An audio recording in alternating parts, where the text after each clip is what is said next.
Okay, two, it's okay, it's good, very good. See, Mustafa says, we can talk about thesis defense, thesis writing, organization. Yes, thank you, everyone. And now I got the feedback that everything is going well. Thank you very much.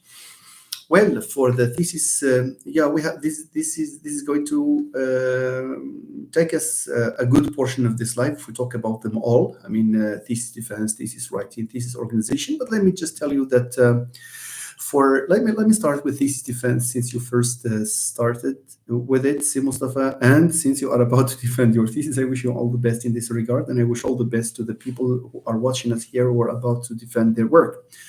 In a thesis defense, there's one thing I always ask my students, as a way of motivating them anyhow, that the jury members who will ask you questions may not know as much as you do about your work because they have spent a couple of weeks or so, or a month reading your thesis, but you have spent 5 or 6 years on it, which means that and the amount of effort you have invested in it, it has been hovering in your mind for a lot of time, and you followed its progress on a piecemeal basis, which means that you have got a good grasp of your work. The exception would be someone who has relied on other people to write the thesis for him, which is not an ethical, a course of action anyhow. And of course, the people who plagiarize, and this is of course something that that needs to stop. If there are people who continue to plagiarize, this is not a good habit, and we should not encourage it. And I am very happy that most of the doctoral students, take precautions. They always ask questions as to whether, for example, when you quote someone this way, is it considered as plagiarism or not? They are aware of this. I think there is this difference between this generation and a generation before. This is very nice. So coming back to the point, so just be confident that the people in front of you as jury members may not know as much as you do. If they know as much as you do, they may not know, they are unlikely to know better on your work, on your thesis. I don't say that they don't know about the topic, but I'm talking about your thesis, not the topic. They may know better than you, given their experience, okay? Which means that you are unlikely to be blocked. You are unlikely to be, told that something, for example, is wrong if you are sure of why you have, for example, why you have taken this or that step.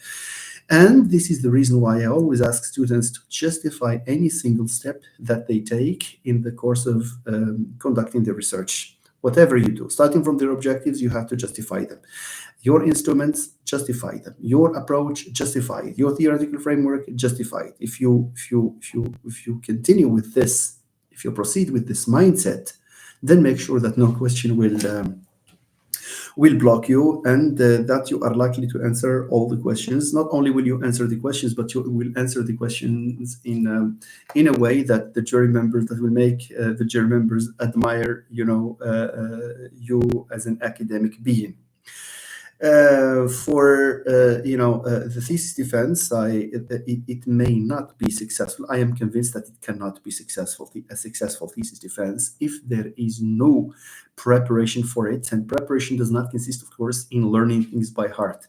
The worst that can happen in a thesis defense is to have someone who seems to be just, I'm sorry to use the word, I don't mean it, but just regurgitating what he or she has learned by heart in preparation for the defense. The thesis defense is not prepared, nor should it be prepared this way. That is to say, by writing slides and by learning these slides by heart. This is not a good thing to do. So the best. I'm sorry. Are you also disturbed because someone is, I think, a neighbor, or maybe some neighbors are celebrating something here, and I don't know whether you are disturbed by this loud music, because I can hear loud music outside. Anyway, I'll come back to this. I hope you're not disturbed. Never mind. So for the thesis defense, the best. Okay, thank you for this feedback. Okay, thank you. Good evening, Ustad Atimad. Thank you very much. Thank you. Nice. So for a thesis defense, it's good to prepare your slides, and you prepare them ahead of time. A slide needs to be engineered. That is to say, it needs to be well thought out, because you have worked for a thesis for 6 years, for 5 years, for 4 years, and then when you come to the point where you need to summarize your work, you feel, because you are over ambitious, you are excited about the defense. You need to show to the jury members that you are vested in this topic and that you have a lot to say. And this is true, by the way, but this should not be reflected in the PowerPoint, in the slides. Why? Because I repeat something I said before. We call it a PowerPoint because it's a point that has power. So copying and pasting information of different sorts, for example, when you delve into the review of literature and you start providing all the details and all the theories that contrast each other and the definitions and so on and so forth, this is not a good idea, because the jury members to whom you are presenting those slides are jury members who have read your work. So they know. Now it's as though they would like to test you on your communicative competence. They know that you are an excellent writer. They know that you have done your job in a nice way. And now it's up to you to show that you are also a good communicator. Means that you have the power, you have the capacity to synthesize information and to present it in as parsimonious a manner as possible. So it's not just about, remember this, ladies and gentlemen, the people who are about to defend, please try not to stuff your slides with words, with text, with paragraphs. That does not work like that.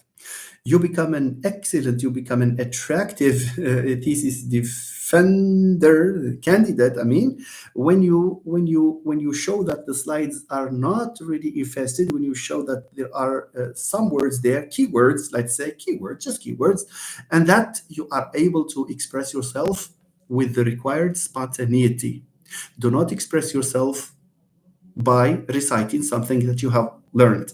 I saw that a number of students, not so many, a number of students, for example, they do have a PowerPoint presentation and they start reading when they present. No, please don't do that. The worst that you can do in a thesis defense is to read out. No. It means you have the idea in mind. Do some rehearsals at home. Do enough rehearsals at home until you find out that you are able to express yourself without any problems in front of someone, for example, or just one technique is to record yourself.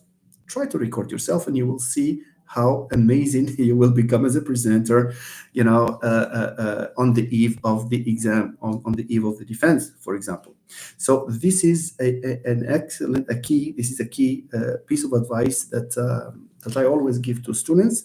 And behind the scenes, there is a lot of talk about the candidate, and make sure that the audience will talk about you, even the audience who are not in a position to judge you because maybe they belong to lower levels, for example, master students or even licence students. They can still judge you. They have this capacity of judging you if they find out, for example, that you are a doctoral candidate and that you read out what you are presenting to people. This is not something you should do, ladies and gentlemen.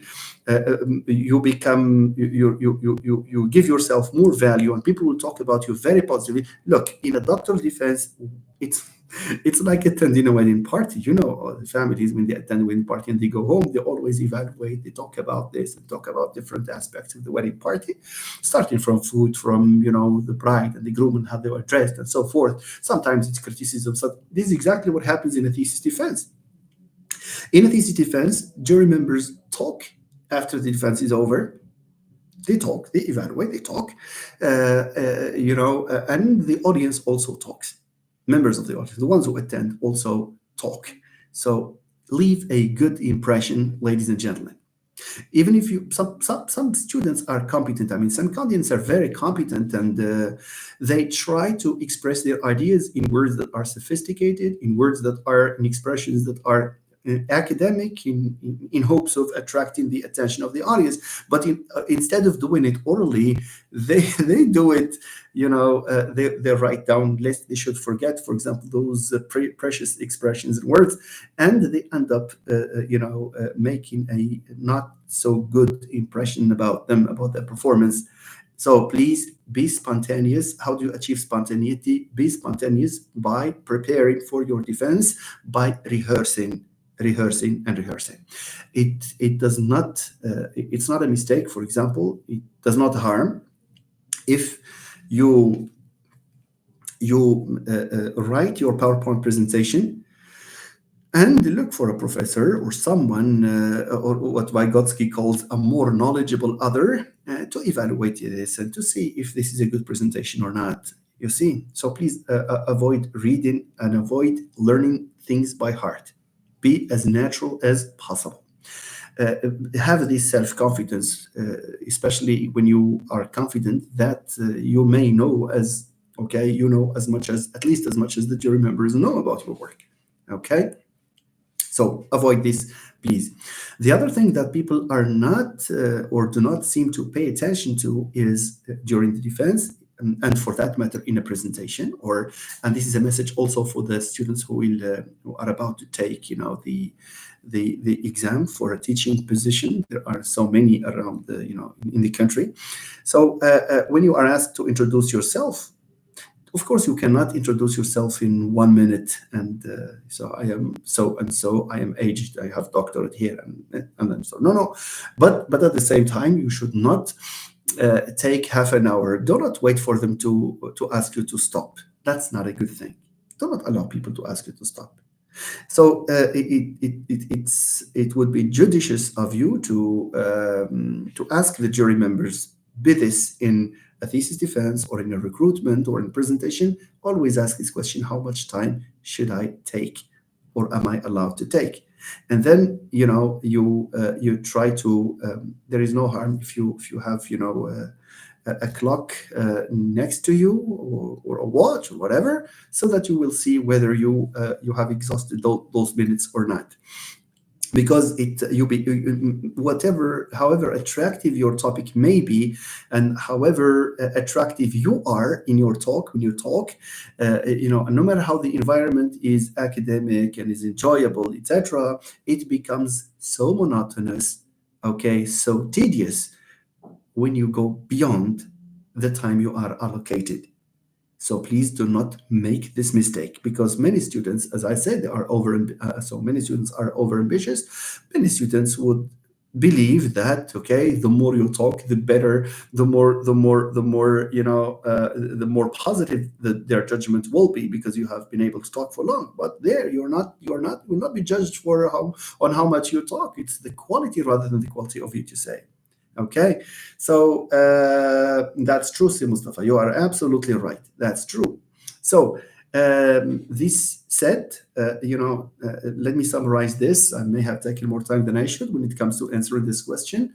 So please prepare your presentation. Take time to prepare your presentation. Even if a presentation, contains a few slides that you think you can copy and paste or just type because you know about your topic, be careful. Use all and only the necessary words that you use, and of course the contents. We're not going to use all those details about the models and theories, and you should give examples of how it works. No.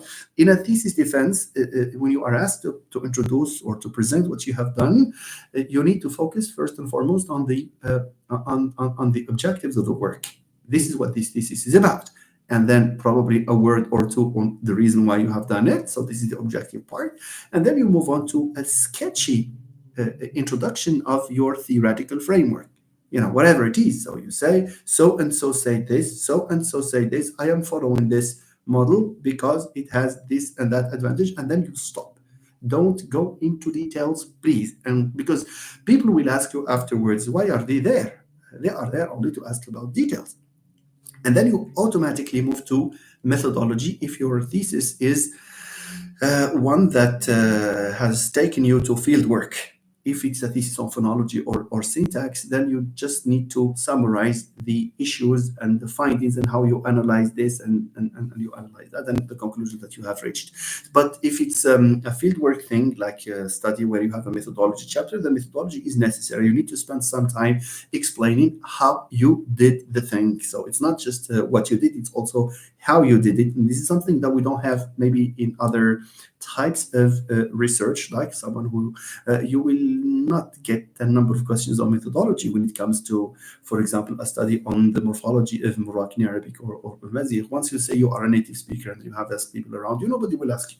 But the design and the details of the design are necessary because, in field work type of, in quantitative, let's say, approaches, for the simple reason that there is a whole process, because the assumption is that if you make a mistake just in the way you write the items, then your results may be subjective and may not reflect reality, may not be objective, may be due, for example, to the mistake rather than to something else. So please pay attention to this. So you need to introduce your methodology. Yes, not again in those. You need to talk about your instruments, for example, how many items. You need to talk about the people who talk apart, the participants. And if you have an experiment design, then you may call them the subject, how many, what the background is, etc. And then, of course, you describe the procedure of data collection, and then your analysis, and then your discussion. All this in a matter of minutes. So a presentation ideally is between 15 minutes to 20 minutes. Beyond that, you become tedious, believe it or not. Okay, thank you. So I hope I have satisfied or quenched your curiosity, Mustafa, about the defense. But, and then you say thesis writing and organization. Maybe there will come a time. By the way, a number of my students at the level of S5ers, I call them my S5ers, have requested me to talk about the proposal, and this is something I will do tomorrow. And I will be talking about the proposal at different levels, because the BA is just a microcosmic representation of the proposal at the doctorate. So let me reserve this. Tomorrow I will have a live session. I will announce it later on. It may not be a lengthy or long live. Anyway, I will talk about that in response to the students' request. So if you are interested, or you think there is someone who can be interested in these things, just ask them to join this live session. For thesis writing organization, we may lump this in one session. See Mustafa tomorrow. Thank you. Okay, so Natalie, it's good. So it's about the noise. Atimed, well, I think I responded to this. Greeting. Okay. Hello, Prof. I hope you're doing well. In this sentence, I saw you in the biggest historical mosque. In the biggest historical mosque. Is it an adjunct? Yes, it is. Why is it an adjunct? It's an adjunct for the simple reason. So I am answering here Chernobyl. Okay. As long as it's an adverb, it's an adjunct. Okay. It's an adjunct that is related to saw, which means that you have the V double bar to see, and then you have you as a direct object of C, but you need to have a copy of the V bar. So what you have is V double bar. Let me write this here. So you in the biggest historical mosque. So you have a V double bar here, and then you have a V bar, which is a copy. Here it is. And then I move to my original V bar, where I have V0 saw, and then U, the NP, or the N double bar. Okay? And this one here will be a P double bar in the biggest historical, etc. Okay, so I will not dwell on the details here, lest I should take more time than I should in this regard. Chernobyl, if you would like us to detail this, you are welcome. But I think your question was more specific because you know how to represent this, but you do not know where to put this. So that's an adjunct. Be reassured. Thank you. Okay, Mustafa, presentation skills are of paramount importance. They are. That's absolutely, true. Said Hamouri, thank you so much, Professor. Could you please provide some piece of advice for first-year doctoral students? Thank you. Okay. Said Hamouri, whether you are at the doctorate or at the master's or at the licence here, so whatever. Starting a piece of research is not an easy thing. It's not an easy undertaking. Because you will always, ideas will always hover in your mind as to where to start from. There are times, for example, when you have a feeling that you have read a lot and that you have a lot of ideas and that you know a lot, but you don't know anything. Has it ever occurred to anyone here? It occurred to me myself at the beginning. So this is a roundabout. It's like you are at a roundabout and you don't know which direction you are taking. And by the way, this is a feeling that is quite normal. Now, some students, hello, Asma Narjis, thank you so much. Some students, in response to this type of feeling that they experience at the beginning, decide to give up on the topic in favor of another one. And this is an excellent example of something you should never do. Never do this, my friends. Because when you give up the original topic in favor of a new one, you will certainly find the same problem in the new one. After all, a thesis is a thesis only because there are challenges. And at different moments in your academic journey, don't think that you are the only one. Do not think that you are the only one. You see, everyone is facing this problem, different forms of problems. You see, and therefore you have to be equipped with this patience. That's number one. Patience.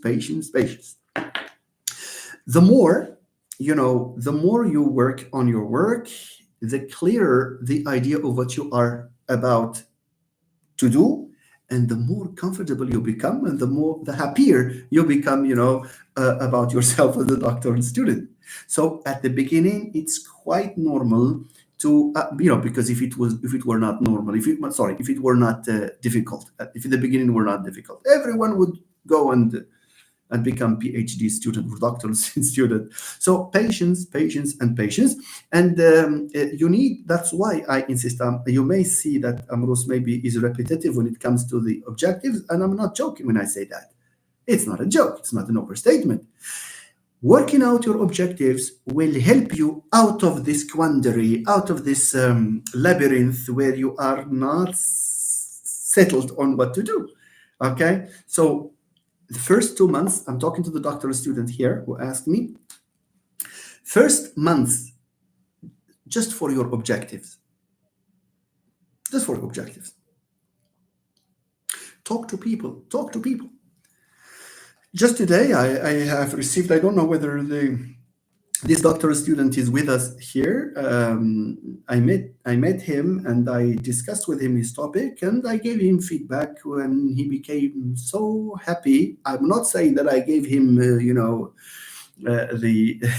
I have a Solomon's ring to change things very quickly, but because he talked to me, he felt that there was. So here we have here, enjoy with us. That's the one who came.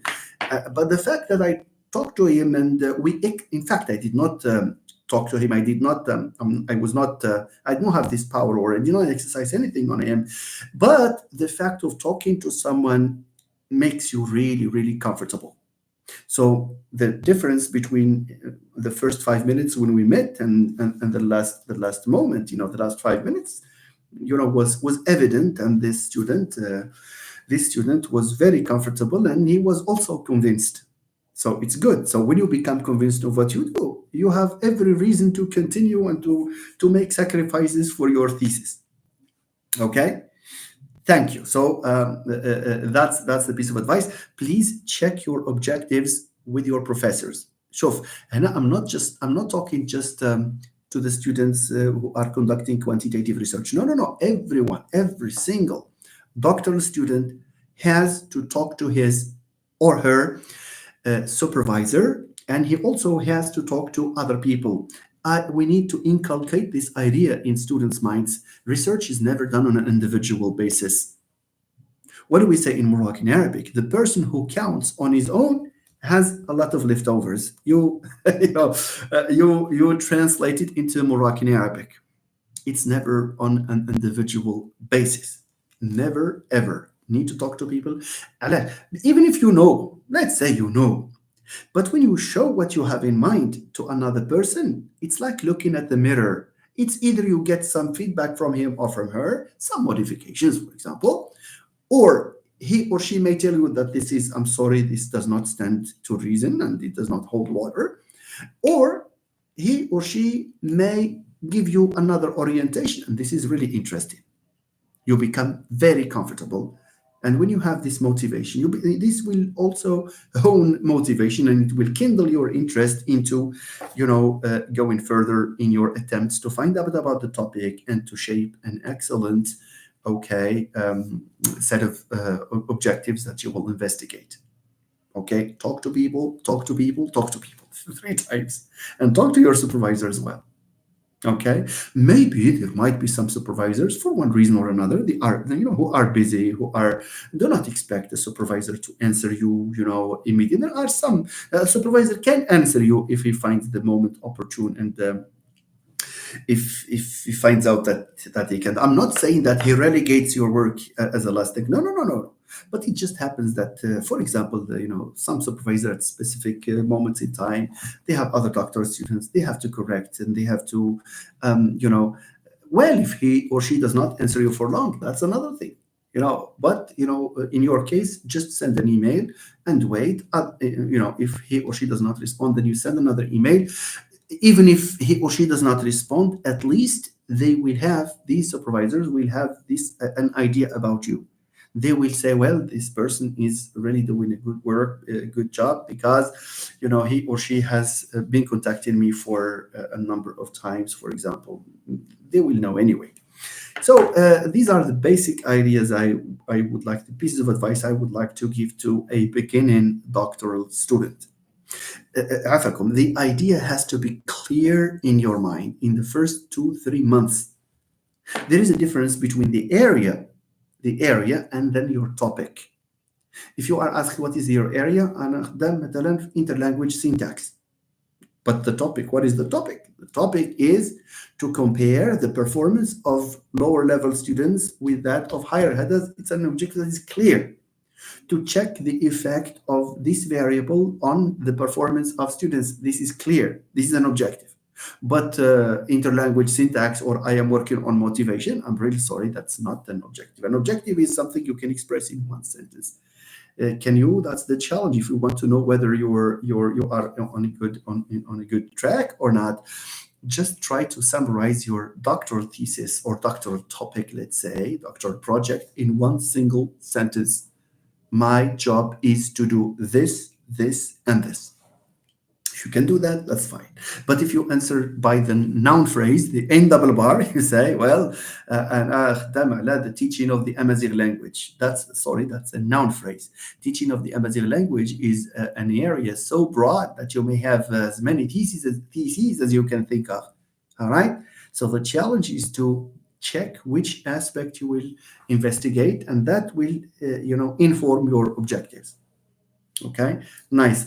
Maybe lest we should take more time than we have. I think I have given you snapshots of this. We will be revisiting these issues relating to the doctoral project, and how to behave, how not to behave, and how to, for example, what to do, what not to do, etc. We will come to these things, and we will not have enough sessions where we can, make students aware, raise students' awareness about how to go about producing an excellent piece of work. And the last thing I would like to say, my friend, for the friend who has asked me about the advice for a new doctoral student, my friend, please work continuously. Continuously means every day. Your thesis has to house a part of your mind. Un placard, كما تنقولوا, de ton cerveau. It means you need to continuously, it should be your primary concern, not a secondary thing. You see? It happens, unfortunately. I say it loud and clear here. Do not make the mistake so many of your predecessors have made. Because working on a thesis is not just for getting the diploma. If that's your concern and you want to have just the minimum, that's fine. But understand that one of the criteria for recruiting people, at the university is also to look at the quality of your thesis. If it's fragmented, if you spend 6 years on your thesis, but with a title which is lame, and with an introduction that is fragmentary, with an abstract that is, I don't know, you may not stand chances. You may not stand chances. However, if there is a solid thesis that is theoretically, which has a theory, a solid theoretical background, and good writing, etc., then of course your profile will stand chances for at least for pre-selection. Be careful, ladies and gentlemen. You will not get away with the thesis that you work on just on the weekends. Weekend theses, I'm sorry, they will not lead you anywhere. Not only this, so I'm talking about this possibility of not standing enough chance. I'm not saying you will not be recruited. No. But it's competitive. I'd rather take a profile who worked on not regardless of the area, whatever you work on. But I'd rather select a profile. The jury members would rather select a profile where the candidate shows that he masters English. دابا واحد غير في الماستري ديال English. You see, when you find a mistake in the title or a mistake in the abstract and unedited, so. Who will give you this? Who do you think will venture to hire you when your thesis is full of mistakes? Because they are hiring a professor, so the professor needs at least, we all make mistakes. I'm not saying that it should be error-free. No, mistakes are possible. Mistakes are possible, but some mistakes are, more tolerable than others, and therefore one has to, do one's best to produce something that is clean enough, and this is achieved only when you work continuously. Because after all, what is the worst thing? What is the worst case scenario? The worst case scenario is when you find someone with a good mastery of English, but because he or she has not invested enough in his doctorate, this doctorate will camouflage a lot of this competence, and people will take you for being incompetent in the English language. And this is something I saw. There is a clear case in point I saw of someone on the day of the interview, that this person, was really, was amazing. You see? But the point is that, in the pre-selection, it's very competitive. People would look at your thesis, would look at the way you write your CV. We talked about it.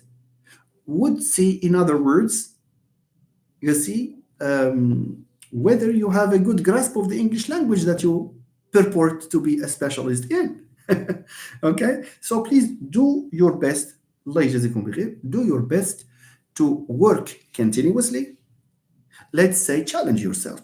You are young, challenge yourself on a daily basis or twice a day. Where is the problem? You see, if you do it, believe me, I can even swear, but believe me, if you work on a daily basis, you will produce an excellent piece of work. Okay, that recruits well. But also, my friends, think of becoming a professor. When you become a professor, and the school or the university library may have a copy of your work, and your students will come after you and they will read it and they will discover the big problems there. It's very embarrassing, in other words. So please try to do something with this. Work continuously, that's the key. Work continuously. These problems come from the people who procrastinate, the people who think that they are able to do this after maybe during the holiday period. I will wait until the spring holidays because I work, for example, and then I will travel to a city. I'll travel to a city and I will relax. You are unlikely to do that, my friend. Even if you do it this way, it will never be equal to a thesis on which the researcher has worked on a daily basis. Why not 6 hours a day? Why not 8 hours a day? Sometimes half an hour a day because you have guests, because you have a problem, because you are caring for a sick relative, but you need to maybe do something to let this be a principle. Call it the principle of continuity. And this, let me open a bracket, and it's a video that I uploaded before on the difference between continuously and continually. You work on your thesis continuously means that there is no day that elapses without having you do something on your thesis. You work on your thesis continually. If you work, during the second week of January, for example, and then you stop, and then you take over in March, and then you stop, and then you take over in August, and then you stop. This is not the right way to do it. I swear. And I am talking from personal experience. I'm talking also from the experience of people I saw. I remember in my case, I don't know why I was so, and my friends, if they happen to see this, they will remember, I was obsessed by, this thesis, and I was, my only dream was to defend.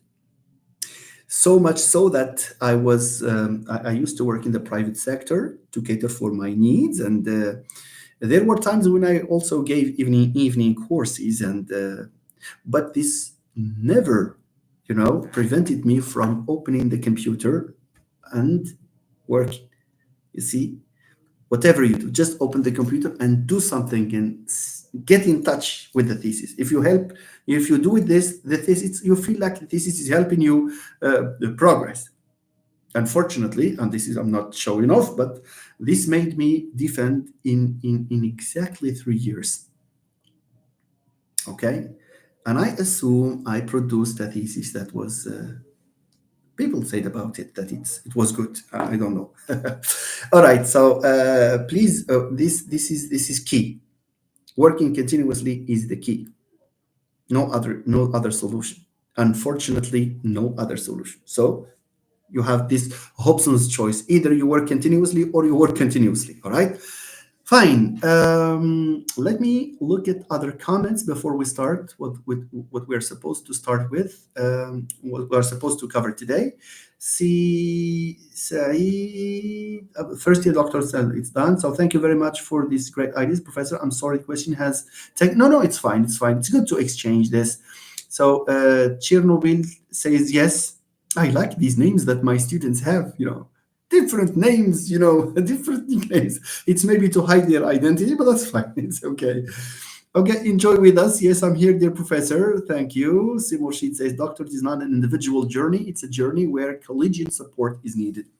This is something that we talked about, and this will be repetitive, but I do agree with you, Si Mustafa Morshid, and I like this collegiality that you have with your friends. I remember Mr. Bouissan's defense. You were there to support, and you were celebrating things together. That's really, really interesting. So I wish you all the best. Yes, collegiality is golden, but it takes two, at least two to be. But if collegiality is unrequited. You remember the word unrequited with unrequited love?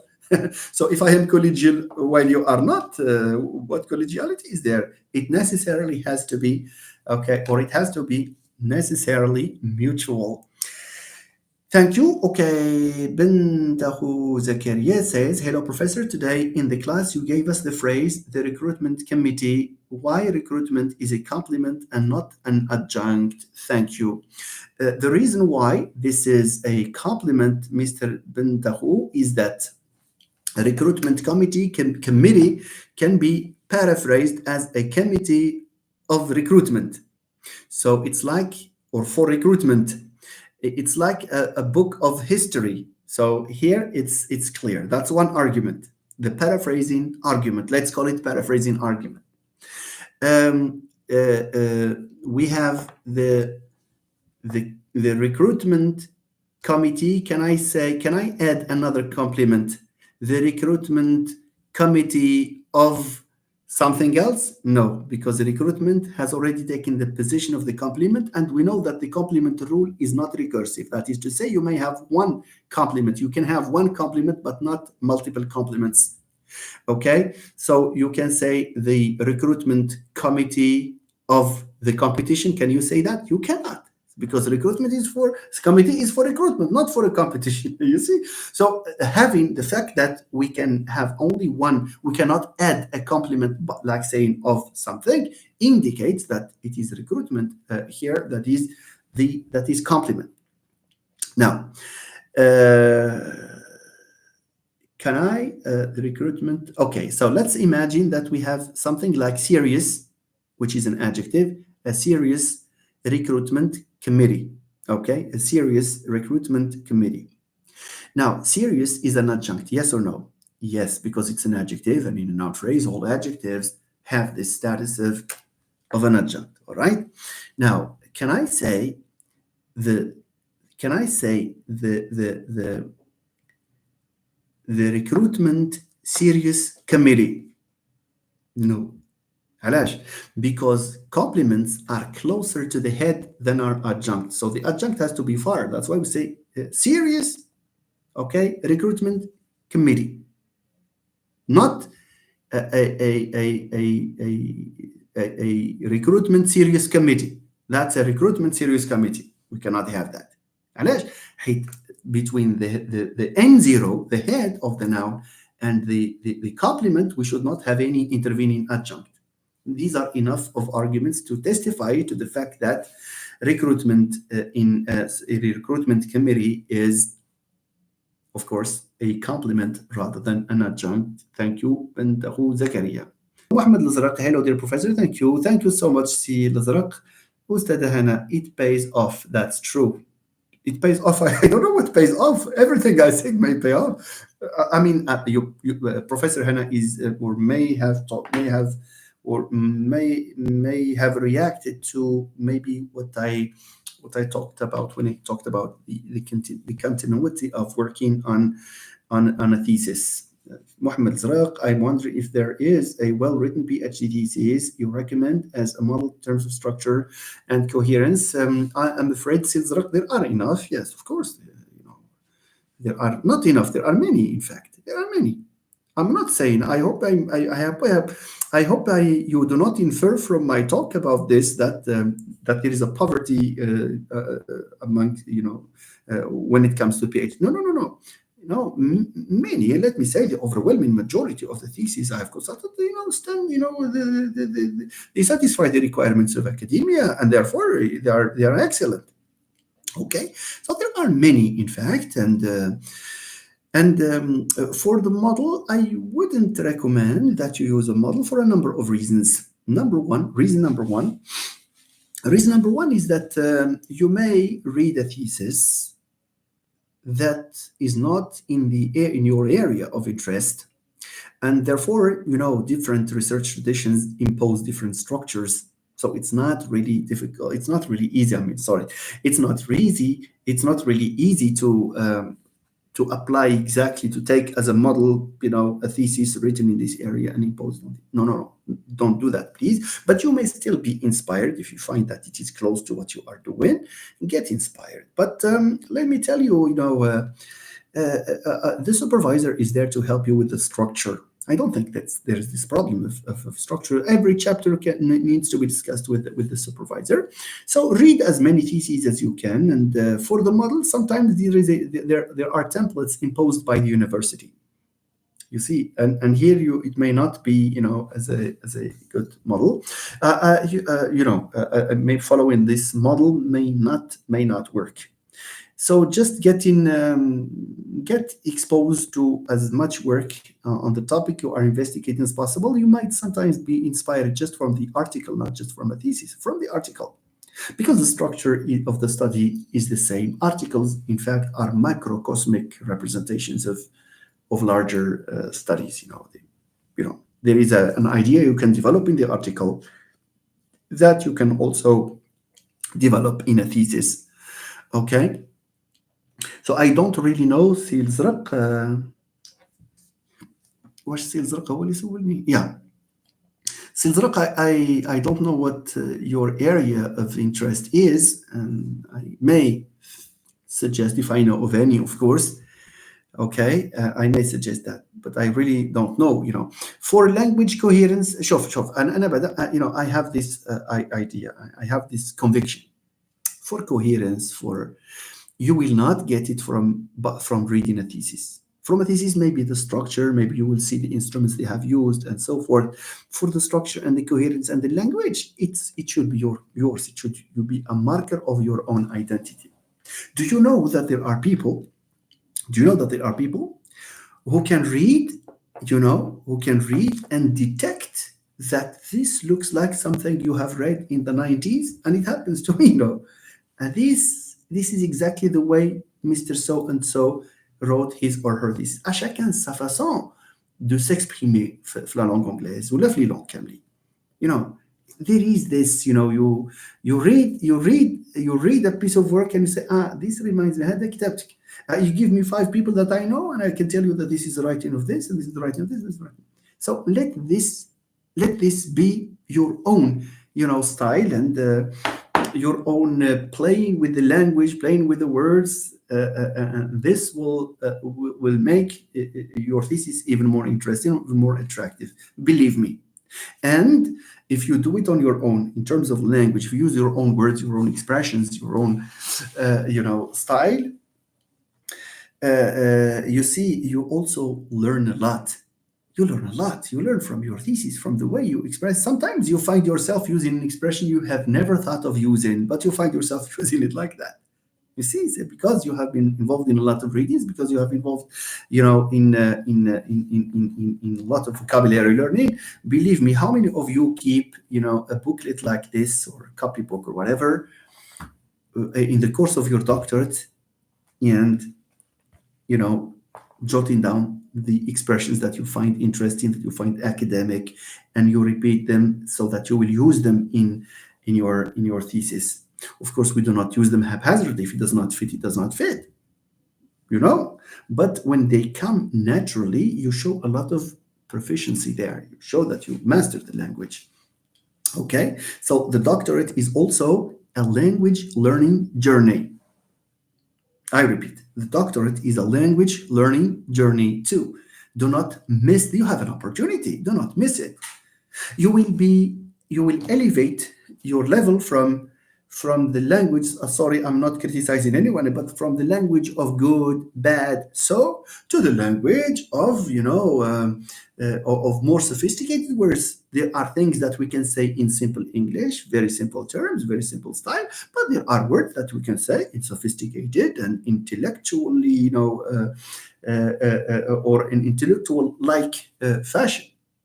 Okay, because even the way you express yourself can reveal how proficient you are, even if you don't make mistakes. If you use a register which is basic, اسمح لي, but this is a doctorate.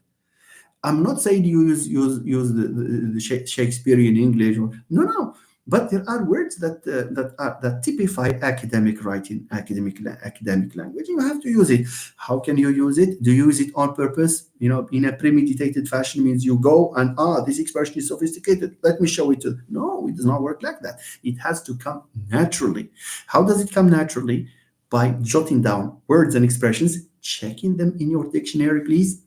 You see, it's very difficult to learn vocabulary. One of the difficulties of learning vocabulary is the assumption that you know the word, and then but when it comes to the use, you use it in a totally wrong context. Therefore, it's better to check a word. Well, I swear, I'm not exaggerating when I say this. You see, it's your face. Learning, being professional, it's your face. We all make mistakes. I'm not saying that. You see, but we all make mistakes. Well, when you stand in front of the audience in a conference, and they find out that you use, formal academic English that is typical of an intellectual's English, there people you will make a very good impression on them. But if you are expressing, ideas in very basic English, even if you don't make mistakes, people will see that. And you may be judged on this. Again, these are not learned overnight. They need a lot of patience, and the use of the dictionary. Okay, your lifetime companion is your dictionary. I don't know whether to say fortunately, unfortunately, I don't know, but to the best of my mind, having a big dictionary by your side By big dictionary, I am referring to dictionaries like not pocket dictionary. Pocket, it may solve a problem, an ad hoc problem, an emergency. But when you want to learn and you want to learn really, a word that will be stored in your mind permanently along with its use, open your dictionary, preferably paper-based. I don't know why you have this. I may be old school, but I firmly believe that there is a difference between checking a word online and checking it in a dictionary. Yalla, I am convinced of this.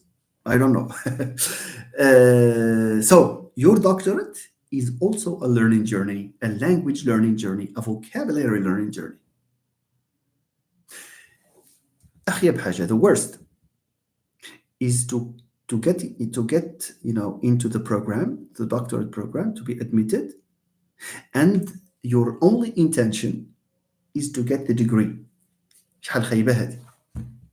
No, you have to find it as a learning opportunity, and you have to be motivated and make sure that if you start the right way, if you do not waste your time over the years, you will end up, the output will be very different from the input in terms of language proficiency, at least, let alone when we talk about the acquisition of knowledge and instruments and the general maturity that you achieve. Okay, thank you. So أهلا سي محمد بويسان. مرحبا سي محمد, thank you very much, thank you. سي مرشد, one of the theses I enjoyed reading is Mohammed Boysan's thesis. I'm not saying this because he's my friend. Yeah, no, I had occasion to read it, and it's a very good one, of course. Yes. Thank you, Ustad Al-Qadiri. Thank you. I hope you are doing well, Ustad Fdwa. Thank you very much for joining us. A lot of respect to you and to everyone with us here. Thank you very much. Nathalie Leblanc, also our academic companion. Okay, Professor Amos, thank you very much, Nathalie, whose identity, again, she must be my student. My students camouflage their identity. I don't know why they hide it. Okay, c'est Mohamed Ben Rida, or Mohamed Rida Itqan. Hello, Professor. Professor Rabbi, Mr. Murshid, and everyone. Yes, I wanted to take a moment to express my heartfelt thanks for your insights and guidance, which can significantly enhance our academic journey. Thank you very much, Si Mohammed Rida Itqan. Mohammed Zarak, Educational Assessment. Thank you very much, and very informative. Thank you so much. Thank you so much indeed. All right. Is there anything you would like to ask about? For example, Si Abdul Ali Al-Faqir. Oh, sorry, I shouldn't have said your name. But anyways, you are Si Abdul Ali Al-Faqir, my friend and my former student, and someone who is about to finish his doctorate, inshallah. Si Abdul Ali, PhD candidate, once told me that his PhD dissertation writing process made him think he is a Common Core student. Yes, it's right. Yes, it is, Si Abdul Ali. It is.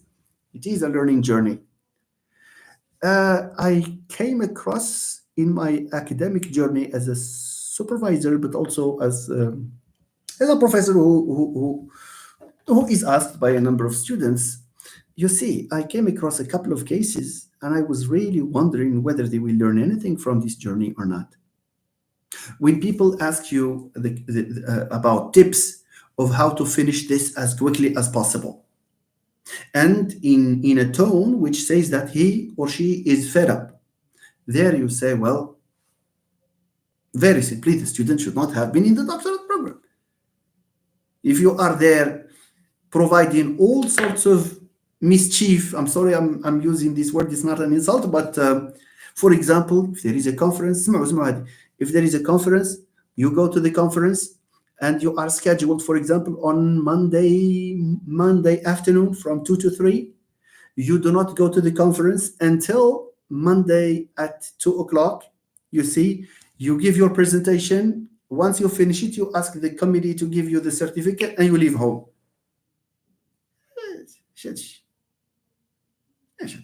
No, this is abath. I'm sorry, if a person is going this way, that's not a good training. By the way, you are making a very good impression when you do that. I'm sorry, it's the total opposite. People will look at you negatively, especially because there are people who do this consistently. غادي نمشي ناخذ لاتيستاسيون ديالي وغادي نرجع زعما على بالك يو ار عند بالك انت هو I don't know. No, my friends, no. It's impolite. هذا رقم واحد. And people will remember you. You know that you go to the conference, you take the certificate and then you leave. It means that you are not. What do we do at much of what I know? Sorry, but much of it, not all of it, but a lot of it, let's say, or part of it. Part of it comes from the conferences. Conferences will enlighten you. There are things that you don't understand very well, and when you hear the presentation in a conference and people reacting to it, etc. Especially you become. This is how you become a specialist in the field. So please, beginning doctoral students, attend conferences, attend theses. These are excellent learning opportunities. People pay for that. People pay for that, for opportunities where they can learn. But you have these things for free, so attend and learn something. Why are you holding aloof? Okay? You are not intelligent when you do this. Sorry, you are not intelligent at all. It shows that you are an opportunist, and make sure when you defend, you will be هادو اللي كيديروا هادشي هما اللي كيقراو نهار الديفانس خصو غير يدوز وهذا. No, I'm sorry, that should not be done. Okay, so a research journey is a learning journey as well. That's the conclusion. I'm sorry if I may have used some overstatement, but that's the thing. Okay, nice. Okay, fine. So it's yes, Ali, these are very impolite indeed. Once I was in a conference in a distant city, and I was really surprised because I see these habits, repeated over and over and over. We were talking just about an aspect of the grammar of a language we were discussing, and there was another panel. There was another panel which discusses the same theme in the candidate's topic. No.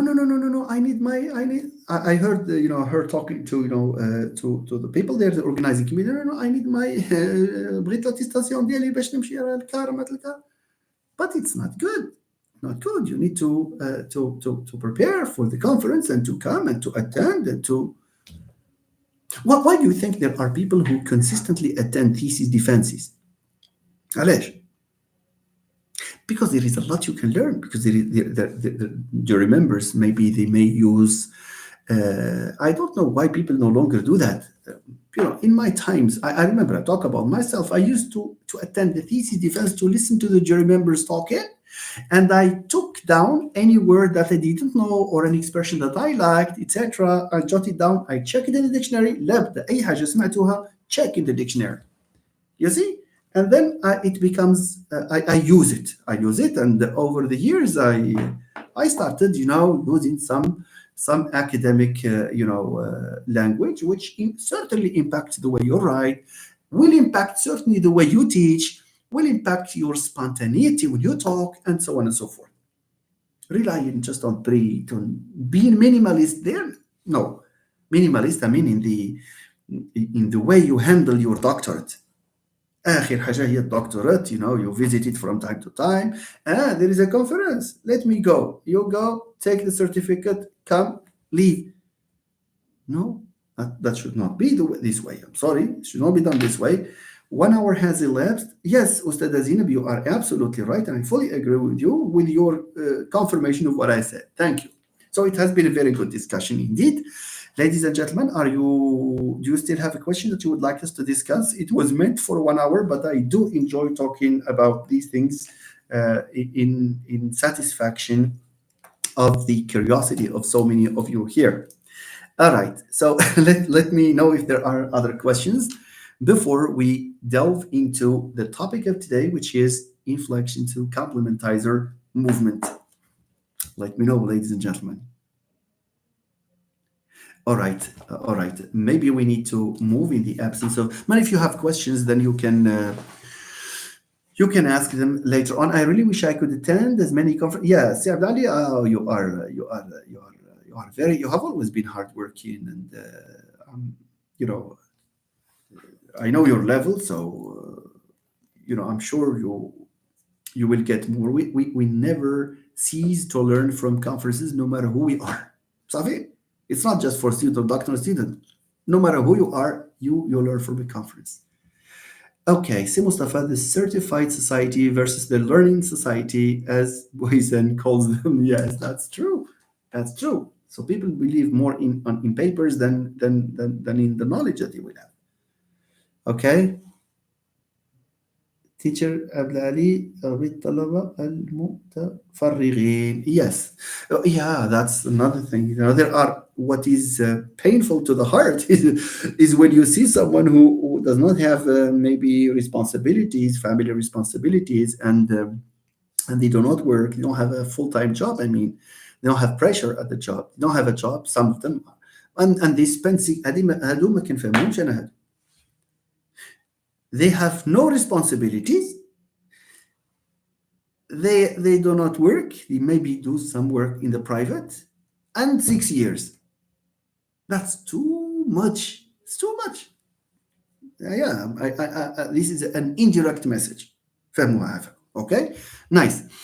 Okay, now I would like to move with you to the topic of today. I don't know if I have my students here, my S5ers. Okay, fine. This is a revision, and I don't know whether we have students from other universities who show this keen interest in the issues that we cover here in syntax. I don't know if we have them here, but anyway, I hope that they will benefit from this. Anyway, this is a very short session where I would like to talk about. Yeah, thank you, Syed Ali. Where I would like to talk about a movement process that is well known. But before we talk about the movement process, let's talk about the concept of movement in the first place. What is movement in syntax? Movement in syntax, my friends, is like processes in phonology. What does it mean? It means that you have two levels. You have an abstract level. In phonology, we call it the underlying representation. And then you have a surface level. In syntax, we have deep structure, and then we have surface structure. And this is something we talked about before. Now, today, I would like to talk to you about, we talked about the category INFL. You remember or you don't remember? Okay. The category INFL is a category which does two things. It's there to hold tense and, aspect. It's the one that bears tense and aspect. It's an independent category. So it's called INFL. INFL. Okay. So if I have she likes, this S here of she likes, okay, is, so we have the verb here, and then we have inflection. This is INFL. Okay. So I'm sorry for the light, maybe reflect this. So in the tree diagram, she likes would be something like this. Okay. So you have a C double bar. She likes, for example, her brother. She likes her brother. She likes her brother. Let's represent it here first. Now, she likes her brother because, is it a clause or not? Is it a clause? What is a clause? A clause is when you can identify the subject and the verb. Do we have the same thing here? Yes, we do. So we have she, that's the subject, and then you have likes her father, we have likes. So she likes is a clause. Everyone agrees that it is a clause. Okay? Now, so because it is a clause, we know that clauses, project or clauses, have this maximal projection. They are all CPs, complementizer phrases. I think you remember this from before. Okay, so the complementizer phrase is this sentence. So any sentence that you may have, that you may think about, any direct declarative sentence, of course, is a CP, is a complementizer phrase. Why? Because the complementizer, we said, is the most important part of it, because it determines whether a sentence is finite or not, or clause is finite or not, and whether it is plus or minus WH, depending on whether we have a question or not. Fine. So this is something we said before. Therefore, she likes her brother would be represented as something like this. We have a C double bar, complementizer phrase. Thank you, Si Muhammad Razaki. Thank you. Okay, Muhammad Razaki, are you the Sir Razaki, the professor, or who was my master student? I guess Si Muhammad Razaki. I think you are the one there. Thank you very much for joining us. So we have a complementizer phrase. Then we have this universally empty specifier, because we always say that the CP specifier is universally empty. Its job is, it has one job. It has one function. Still, CP specifier has one job to play, one job to perform, one job to do. What is it? It just hosts a moved WH phrase, like when we say, where were you? This where will come from somewhere here. It will travel for some reason, the reason that we will see later on, and it has to land here. Therefore, if we don't have a WH question like where, when, how, etc., we assume that this is empty. Salina, okay. Because I have a C double bar here, I have to have a C bar. Okay. Thank you, Si Mohammed. You are welcome. Really happy you are with us. Sisqat Absalam, thank you very much. Thank you for joining us.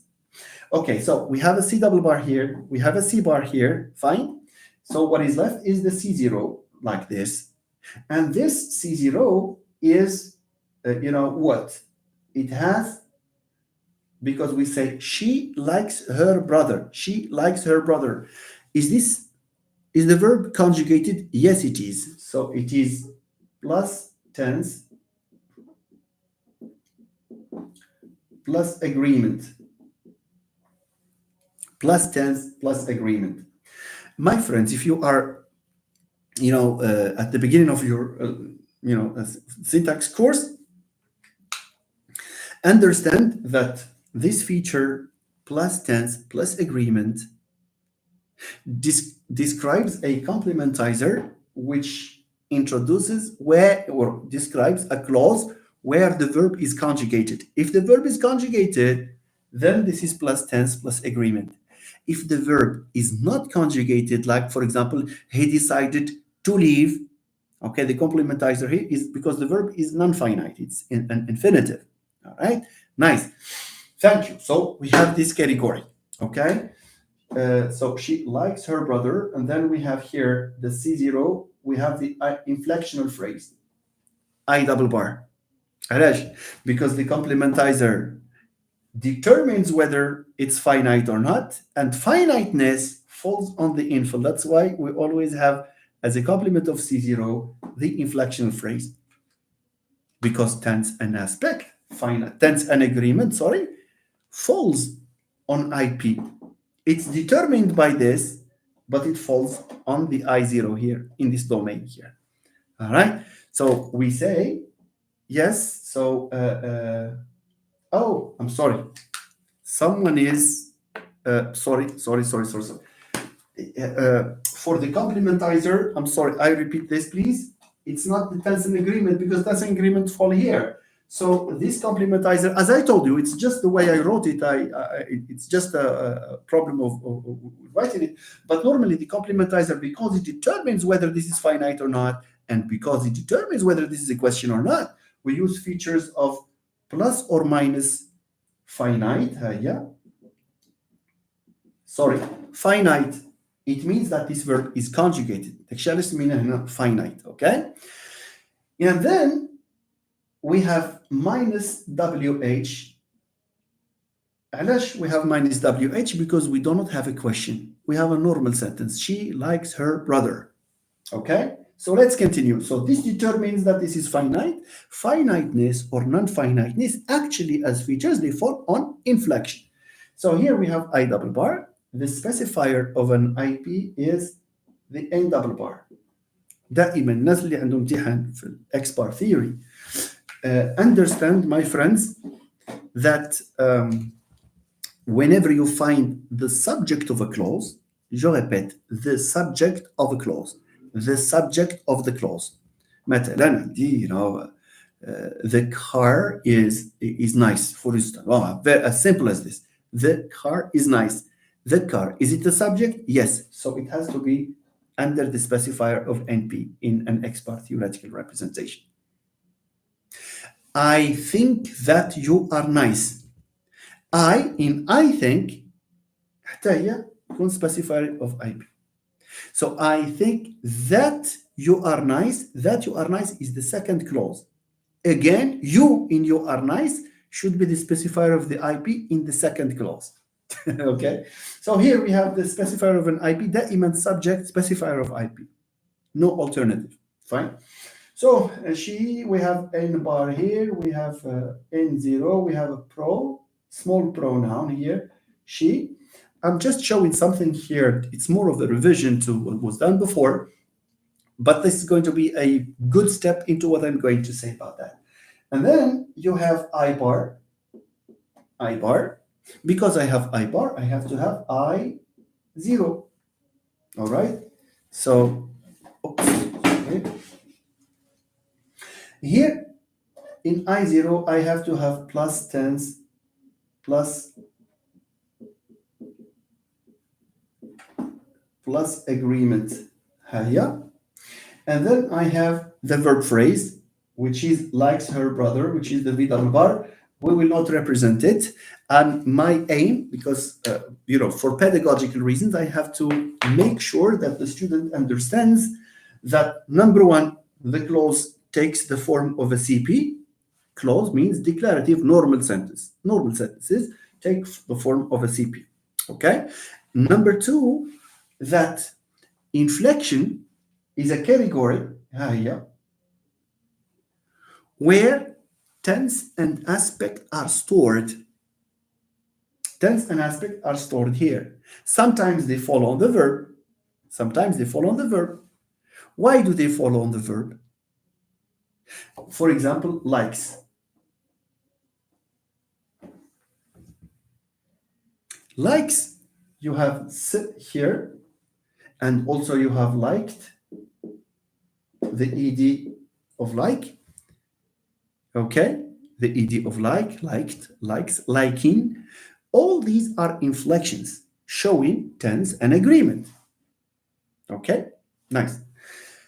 Why, if we say that INFL is an independent category, why do these not fall under INFL?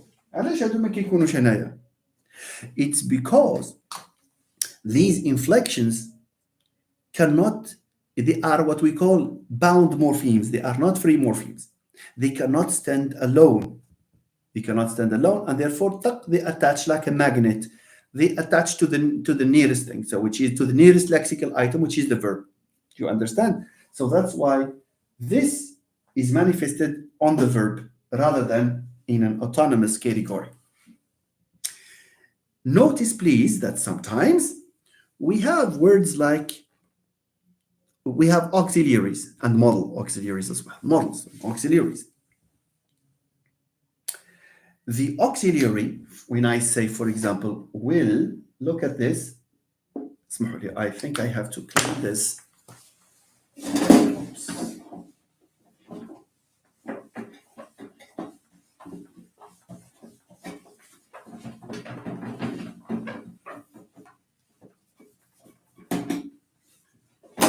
All right. So let me compare, okay, this she travels. She travels. And then she will travel. For the first sentence, we have she travels. We have the S here, which is the inflection. In the second one, tense and aspect is expressed here. This is where inflection resides. The question is, why is it that in the first sentence, inflection attaches to the verb? And why in the second sentence it does not attach to the verb? The answer is that will is an autonomous, it exists autonomously. So tense and an aspect fall here. So this is an I0 category, I0. The features are here and they are manifested here. You see? Here too, we have a category called INFL where you have plus tense plus agreement. So the features are here, but they are manifested here. علاش? Because there is no auxiliary to carry them. So the absence of an auxiliary, what is the auxiliary after all? C'est quoi l'auxiliaire?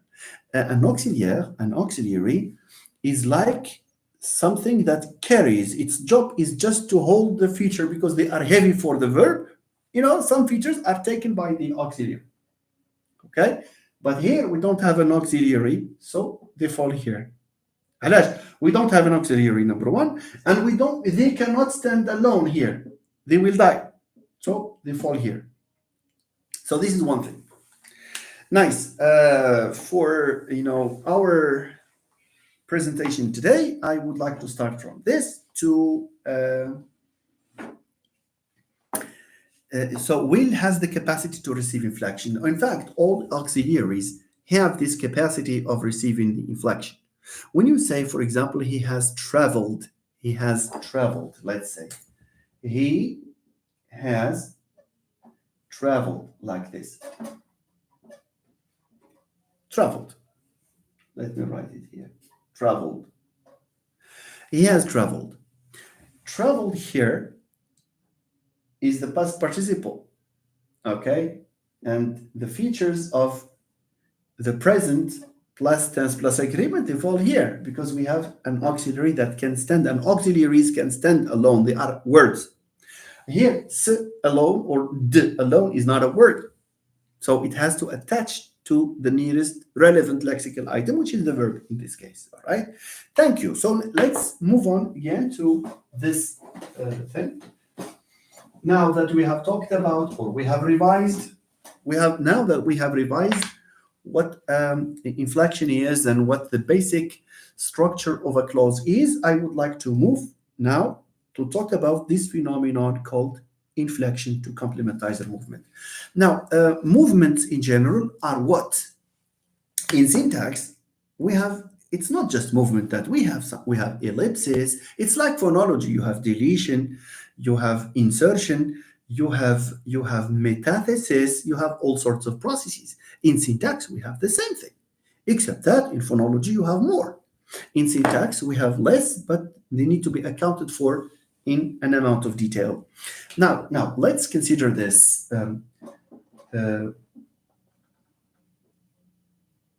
Let's consider the yes/no questions. Okay, so let's say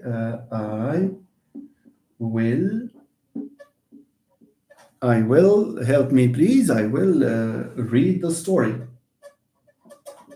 Read the story. I will read the story. Now, if I would like to ask a question here, especially a yes/no question. Yes, Mustafa, welcome. That's very good. When you move, you leave a trace. In syntax, multiplies, leaving a trace. That's absolutely right, as we'll see in a moment. So I will read the story. If you want to ask a yes/no question, it's automatically, will you read the story? Okay? Will you read the story? Will you read the story? I will read the story. You will read the story. I should go to the doctor. Should I go to the doctor? I have finished. Have you finished? And so on and so forth. So there is a clear pattern here that when you ask, and this is what we were taught in grammar and in grammar classes and even before the baccalaureate, during the baccalaureate years. So when you want to ask a question, especially what we call a yes/no question, by the way, a yes/no question is a question whose answer is either yes or no. You cannot have another possibility. So in a yes/no question, what happens is that there is what we refer to as an inversion of the subject and the auxiliary. This is what we know. However, in X-bar theory, we account for it in another way, because generative grammar seeks to provide, or seeks, this goal called explanatory adequacy. So because the question is, it's not what happens, it's why has it happened? Voilà. See? So this question, so the issue here is why why is it that when we ask a yes/no question, will has to swap positions with you. You takes the place of will takes, that's why we refer to it as inversion. In generative grammar, linguists say that, argue that in a situation like this one here, the underlying representation or the deep structure is you will read the story. Okay, and you have a question here.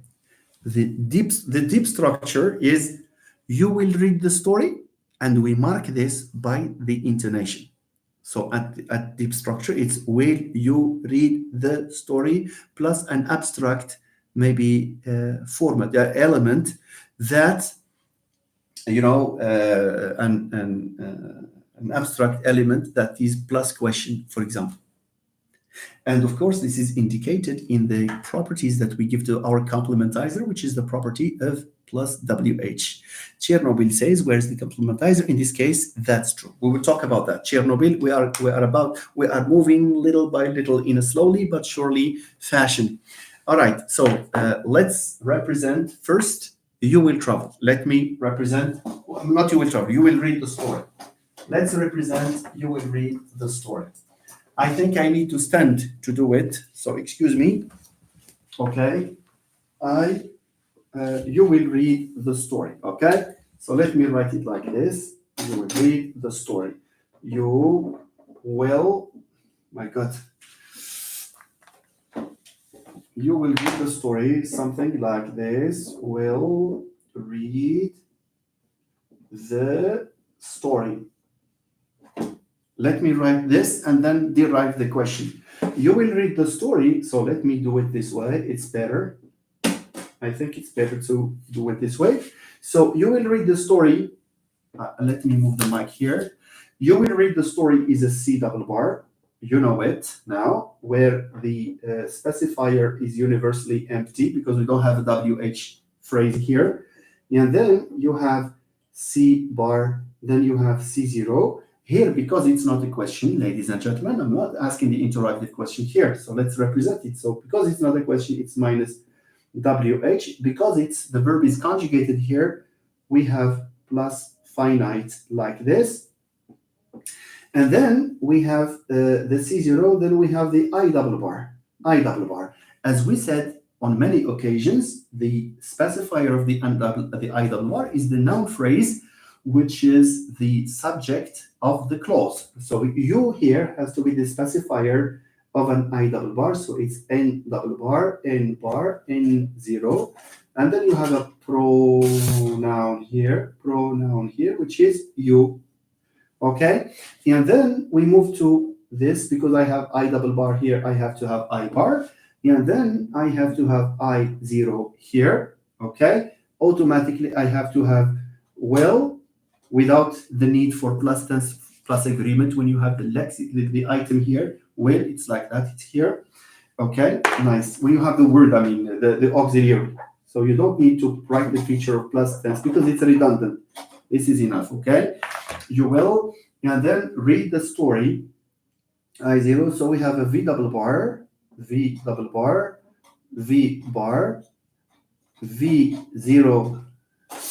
read.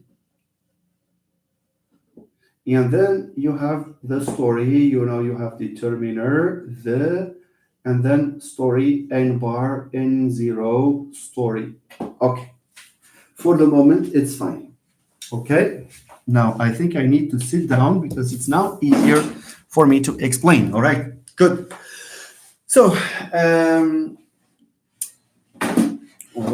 voilà, بشوفه مزيان. Okay, when you move, okay, so Chernobyl, in the inversion, should you have any questions, please do not hesitate. As we can do that. No. It's not. That's something different. That's something different. But yeah, it is a movement, but not the WH movement in the proper sense of the term, because that's not an interrogative. Should you have questions, it's one way of compensating for the deletion of. That's another mechanism. It's one way of compensating for the deletion of if. It's the same for if I had seen you, I would have said hello. Had I seen you, I would have said hello. That's maybe an autonomous syntactic property. Here we are talking about questions, Nathalie Leblanc. We are talking about questions where you have, a question mark.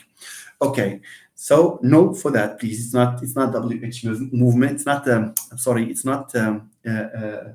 It's not a W, not a yes/no question. It's not an complementizer to an inflection to complementizer movement. All right. Now, I think this is clear now, as you can see here. This is very interesting. Well is generated under I0 because it bears tense and agreement features. Of course, they do not fall on read, for the simple reason that they are taken here. They don't need to fall on the verb, for example, as long as we have a word here, so they fall on this word. Priority to this. If this is absent, they can fall on the verb. See, this is how language, works. This is the logic of the language. Please concentrate on this first part and ignore for the moment this part. This is the one that is relevant here. Okay, so what do we have here? This is not an interrogative sentence. Fine, it's not an interrogative sentence. But just imagine we would like to make this a question. You will read, will become, will you read? Okay, so it will become, will you read, like this.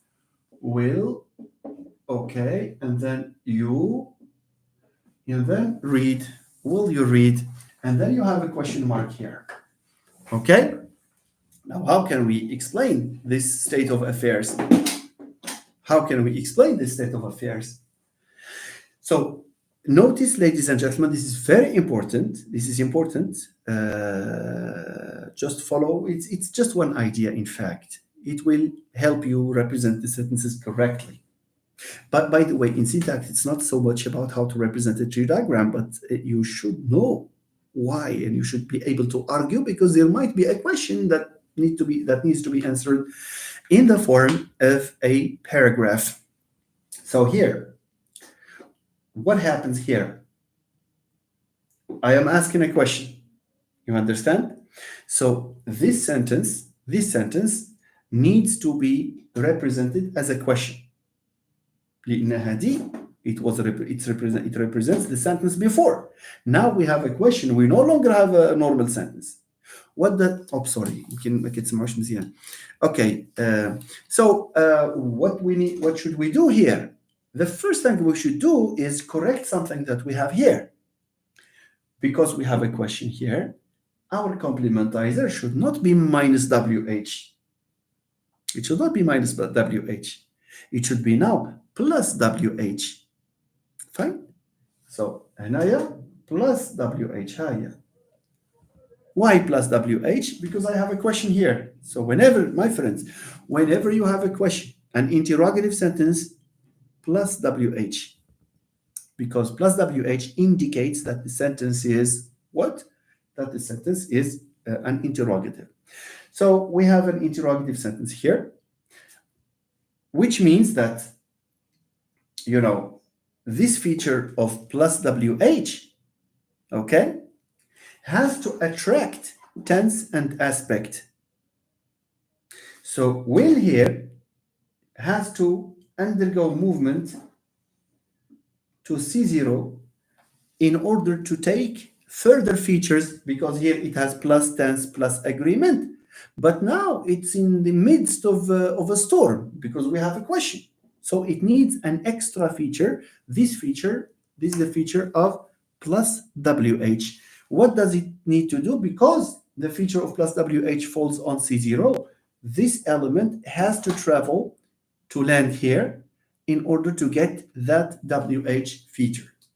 So this is exactly what explains, this is one way of explaining inflection to complementizer movement. So it's called inflection, or I to C movement, head to head movement, I to C movement. Some friends might prefer not to, the ones who do not call it IP, which is good, they call it TP. So we have T to C movement. So this is a T that has to move to the complementizer position.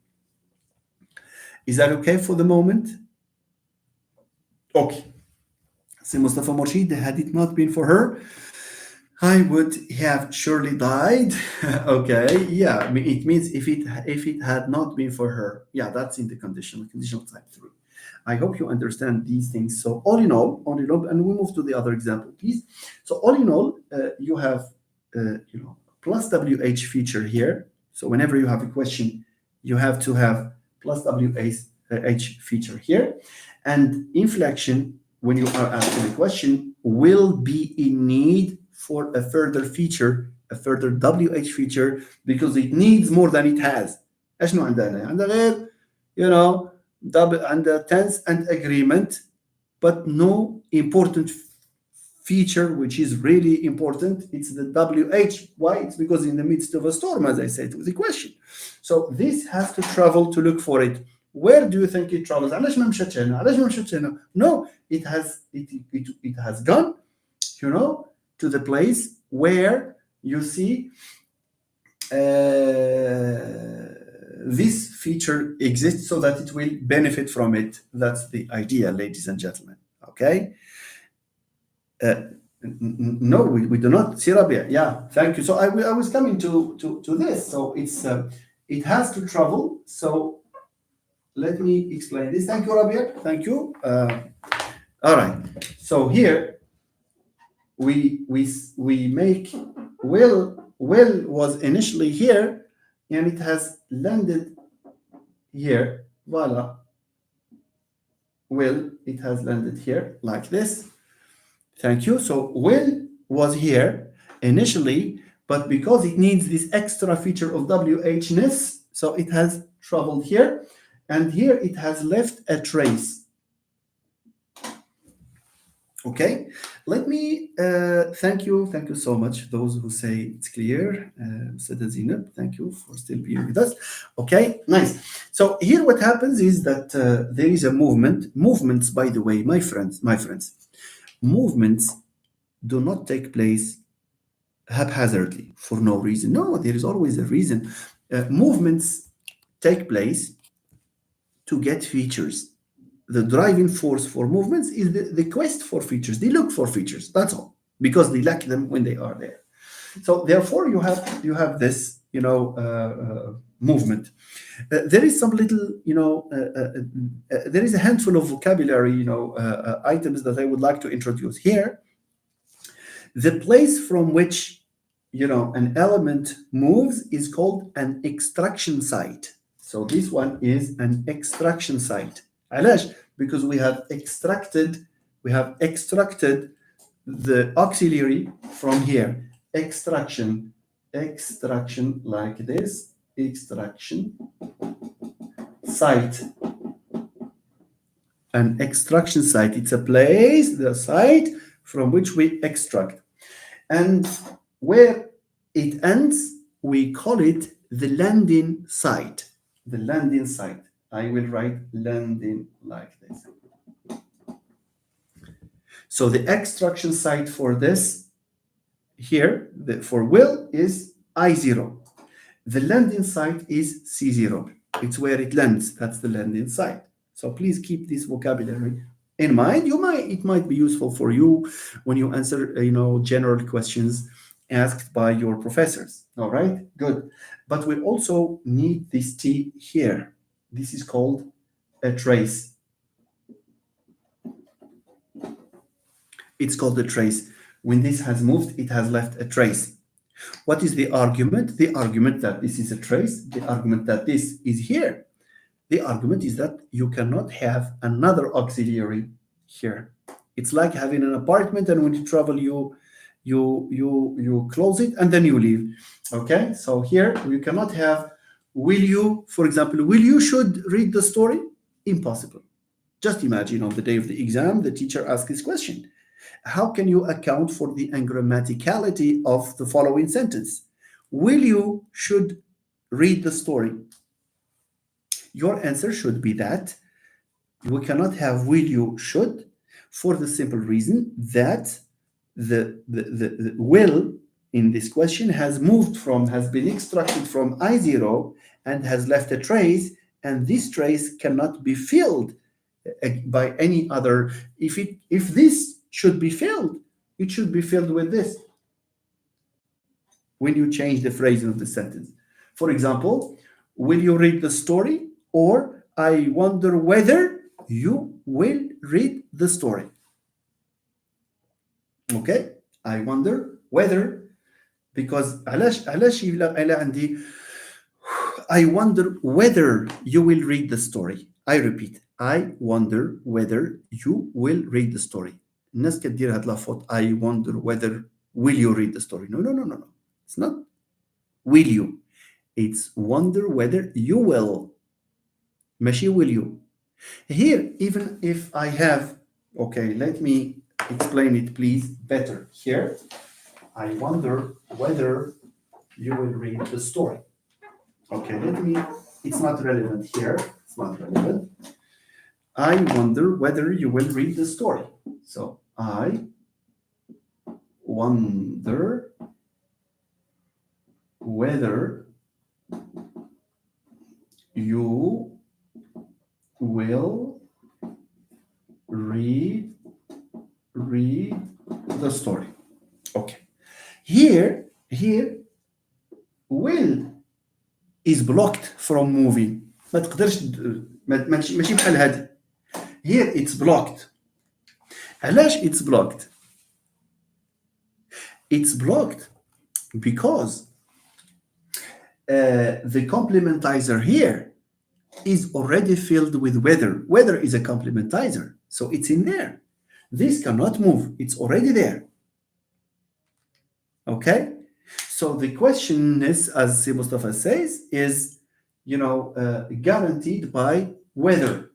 Had whether had. Do you understand?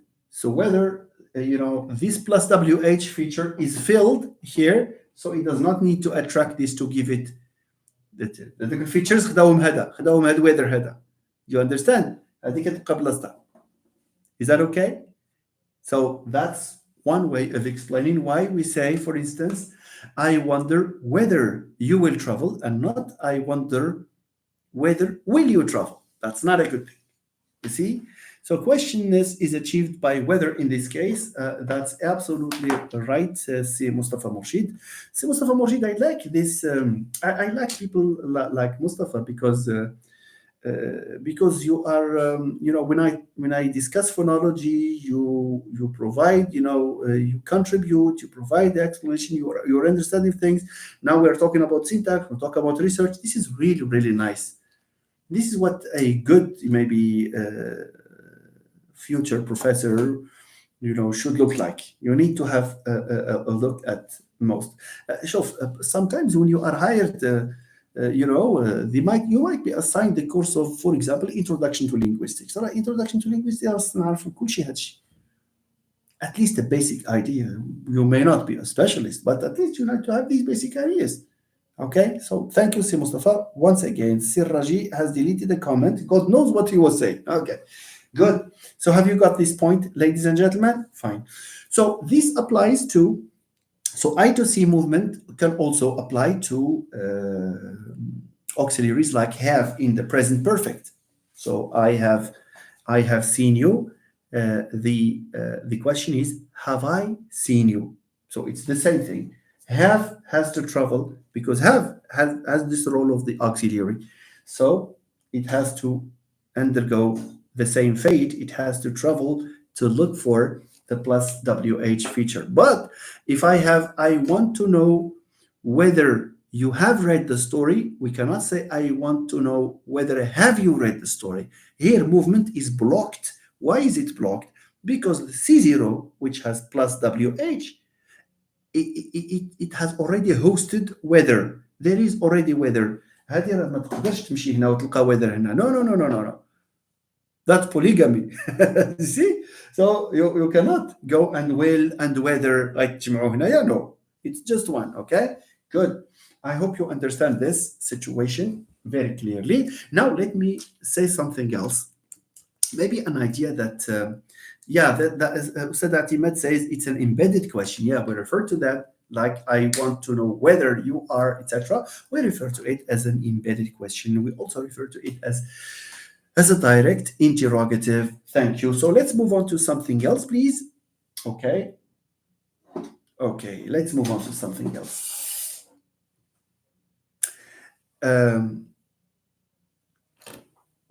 Prof, if the spec CP is empty, why we cannot just remove it and go for CP without C bar? Okay, Picasso GSM, if you remove it, nothing will happen, of course. But when you represent it, it shows that you are aware of the fact that there is a specifier that is not filled. Okay, so on the day of the exam, it does not make a difference. Let me tell you, and it's not a mistake at all. However, I insist on my students representing this because this shows an awareness. Because I also ask them, "What's this for?" And now some of them, sometimes I ask this question, and some of them, know already that it's there to host both WH. They have learned this. Okay, good. Yeah, if you do without it, it's not problematic, but it becomes problematic. It becomes problematic because of GSM when you have, for example, a WH phrase like at the beginning for like, how did you complete this task? How here needs, of course, the CP specifier because it hosts the thing. But if you don't have it, if you have a normal sentence, it's advisable to keep it. But if you delete it, it does not invalidate your tree diagram. Okay. Nice. C Picasso GSM. Si Abdullah Raji, I sent an incomplete comment by mistake. I wanted to say that the verb wonder also implies the question is raised. Of course, yeah, I wonder whether, because when you say wonder, I wonder why you did it. I wonder whether you did it, etc. So here, this is a paraphrase, in fact, of the direct interrogative. In this case, there is no movement taking place for the simple reason that the complementizer is already filled by these complementizers like whether, etc. Thank you very much, Siraji, for this contribution. Now, let's move on to the discussion of something like, look at this. Imagine you have I read fast. I read fast. Of course, here, where is the complementizer here, ladies and gentlemen? The complementizer is abstract, so it's a C0. Does the complementizer for this clause have a plus or a minus WH feature? Answer, since we are not asking a question here, the complementizer is necessarily minus WH because it's not a question. Fine, here there is no problem. Now, what is the inflection here? I0. I0 should be plus tense plus agreement. علاش? Because this is conjugated. Read, that's the past. Or read, now it has two readings. In fact, it may be for present, especially if we add yesterday, that's a past. Always or every day, it's a present. But in any case, this is conjugated. We don't have something like to read, for instance. Okay? It's a finite clause. Thank you very much. So INFL is plus tense plus agreement because it's a finite clause. C0 has a minus WH feature because this is not a question. And it has plus finite because, of course, the verb is conjugated here. Nice. Now, what happens when we want to produce a question? Do we say, I write fast? No, we do not. Yeah. So look at this, my friend. Look at this. I read. I will introduce something here fast. So we have the complementizer here. Yes? No, the complementizer should be here. ها هو complementizer في 3 diagram ها هو C0 قبل subject. اوكي والinfo كيكون هنا I0. Is that okay? Now, because I have a question here, this is plus WH. Here. The complementizer is plus WH because I have a yes-no question. All right? Now, can this I0 move? No, it can't. علاش but it can't? It can't because I don't have any auxiliary. So the English language, look at how languages reason. Very amazing. The language, my friends, the language realizes that there is no auxiliary to carry this I to take it near plus WH. There is, it's like it calls the support, someone to support it. That's why we insert do here. Do. Under INFL, we have do. C'est l'auxiliaire par défaut. It's the default auxiliary. In the absence of an auxiliary like should or has or will or etc., il عندي غير الverb. When I ask a question and I need I to see movement, the language has thought of calling a default auxiliary. That's why we refer to it as the do support. It's a strategy by the language because the do support كتدبر في هذا do support وكتحط فيها الفيتشرز ديال tense ديال agreement وكتصيفطو سير. You know, it's like a pickup. That's what I tell my students. Okay, why do we insert do, Si Mustafa? It's because we insert do because we need something to carry these plus tense plus agreement features because we don't have an auxiliary here. So we fill this with tense and aspect, and then it goes to plus WH to the complementizer movement because there is plus WH. I hope you understand this. Who has a problem? Type it, please. If you don't understand this, let me know so we can re-explain it or add something to the already given explanation. Okay, sorry.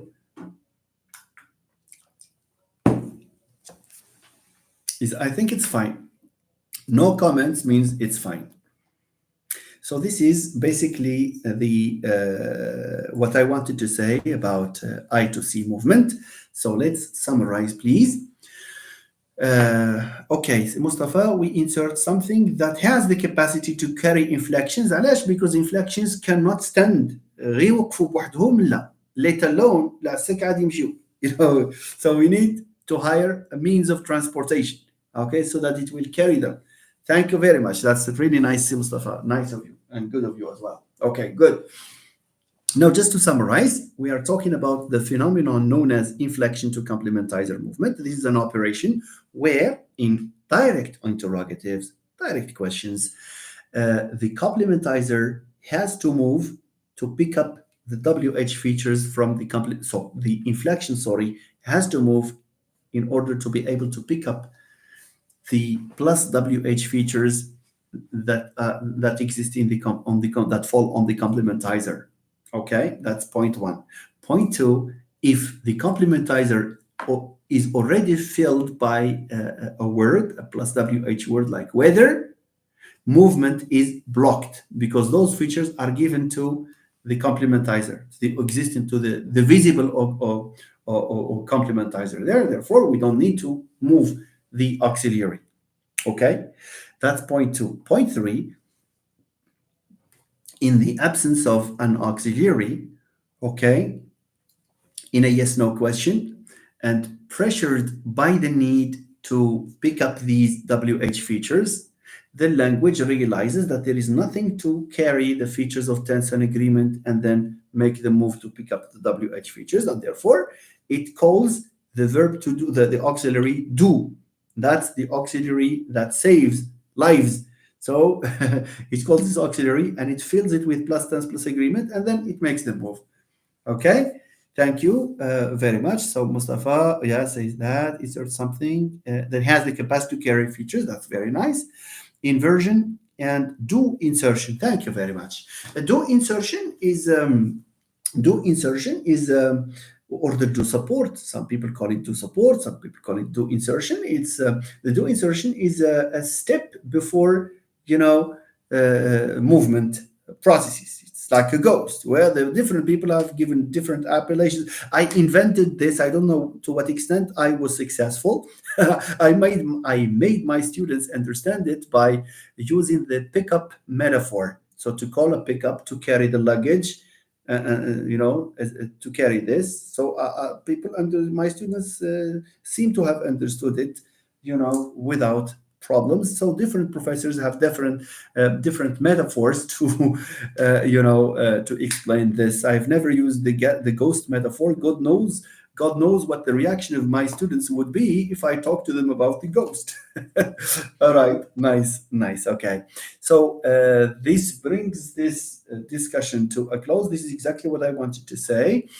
And now we can still add 5 minutes if you wish, just to complete the 2 hour session. It was initially 1 hour, now it has become 2 hours. So it's like the phone credit that you buy. Sometimes you buy it at 20 dirhams and you find the double. So this is what I have done today. All right, so let me take this away and talk to you. All right, nice. Thank you, Si Mustafa. Thank you. Asma Narjis is with us. Thank you. Merci beaucoup, Asma. Thank you. You've always been, interested in these things. Although your specialization is far from this, but it's good. I think you came here for also for English and for, nice. This is nice. Ustada Zinab is still with us. That's very, really, really, really nice. Thank you so much for this insightful session, Professor. You are most welcome, Ustada Zinab. I hope you're doing well. I hope your family is doing well. Thank you. So Picasso Jim, I saw you in the biggest historical mosque. Prof, please, how can you represent biggest historical? Thank you. Biggest historical here, biggest historical are two adjuncts. Why? It's because we have two adjectives. We know that an adjective is necessarily an adjunct in the noun phrase, right? So you have a noun phrase, you have an adjective. You know that adjectives can be multiple. The long, and so for example, you say the tall, blonde, intelligent girl, etc. Or you can produce a number of adjectives before the noun, and theoretically there is no restriction to that. And therefore, when you say the biggest historical mosque, here biggest is an adjective, historical is an adjective, which means that you have two adjectives, which means that you have two adjuncts, which means that you need to create two copies. علاش حيت عندي two adjuncts. So what you have here is mosque, you have mosque. So biggest historical mosque. Oh, thank you, Siraji. Thank you. Thank you, Natalie. Thank you, Chernobyl. Barakallahu fikum. Thank you, Usada Samia. Thank you. Really nice of you. So to answer Chernobyl, I think it was Chernobyl who asked this. No? شكون سولني هذا السؤال ديال that's Picasso. So I saw you in the biggest historical mosque. Biggest historical, as I told you. So the biggest historical mosque is the noun phrase, where you have a determiner and then you stop. You write the determiner and you stop. I always ask my students to do it. This is a very good strategy. When you have a chunk of language to represent something phrase, you have to have this determiner and you stop. See if you have an adjunct. See how many adjuncts you have. You see? So here I have to stop because I have a noun phrase, and then I have to stop and the biggest, biggest is the superlative of big. بحال عندي big. Big, yeah, biggest. Okay. And then I have historical. How many adjectives here? 2. How many copies of the N bar should I create? واحدة الbiggest, واحدة الhistorical. وهادو غير دي كوبي. عاد نجي نكتب ان troisième N bar اللي هي the original N bar. See Picasso. Tell me please if this is clear to you. Tell me.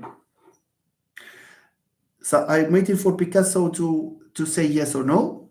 If you need further explanations, I can still afford this. Okay. Ustadha Khadija Hindar says, I truly appreciate these live sessions. May Allah reward you for the great efforts. Barakallahu fikum. Ustadha Khadija, thank you so much for your nice words. Muhammad Larus, thanks a million, Professor. We are indeed in need of you all. Oh, Barakallahu fik. It's really nice. This is really encouraging. It's really encouraging, really. So, الأنزوي الإله, valuable explanation. Thank you. Picasso, should we branch both from one end? But okay, I think we need to use the board again. Patience to represent this. Okay.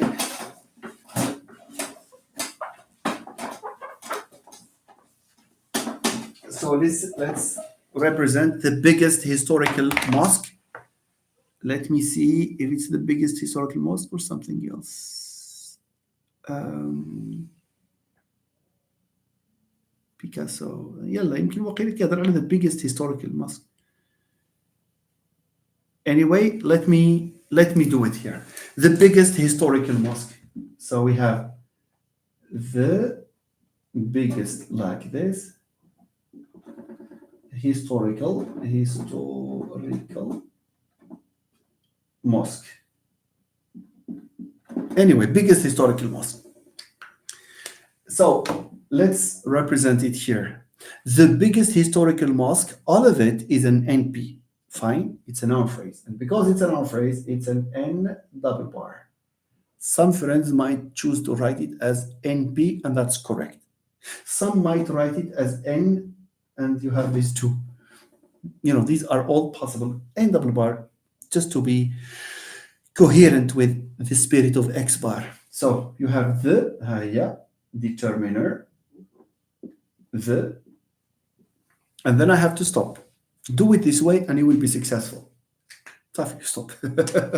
I'll drink. I go to the sentence and see whether they have biggest. I have biggest here as an adjective. Okay. This is adjective 1, let's say. Adjective 1. And I have historical, and then I have mosque. Historical is on another adjective. It means what? It means I have, look at this, look. كندير هذا الخط هذا عندي biggest هالكوبي ديالها الله يعاون. عندي historical هالكوبي ديالها الله يعاون. شنو بقى لي لوريجينال هاي. Do you understand?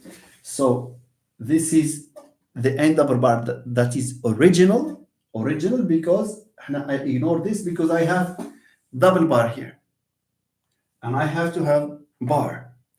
And for adjuncts, we create as many adjuncts as we have. Okay, we create as many copies as we have adjuncts. عندي جوج ديال adjuncts عندي جوج ديال copies خرجتهم من هنا. علاش؟ حيت هادوك لي زادجيف جايين قبل الهيد. So I say biggest here is what? It's an adjective phrase. Adjective double bar, and you know the story now. Adjective bar, adjective 0, biggest. Yeah. And then I come here, I do the same. That's for the adjective, the second adjective bar, adjective 0, historical, and then my original N bar here, which default to N0, and then you have mosque. I hope you understand now, my friend, Mr. Picasso. I guess. سي بيكاسو بان قول لنا واش فهمتي الله يخليك. Tell us whether you understand. Okay. I will never forget. So water your trees. I used to say that because some students maybe write the branches in some way. Some of them are curved like that. And I used to say water your trees so that they become, well branched. Thank you so much, sir. Thank you very much. Thank you. Okay, it looks like you understood the explanation. Thank you also. Thank you, to C. Picasso for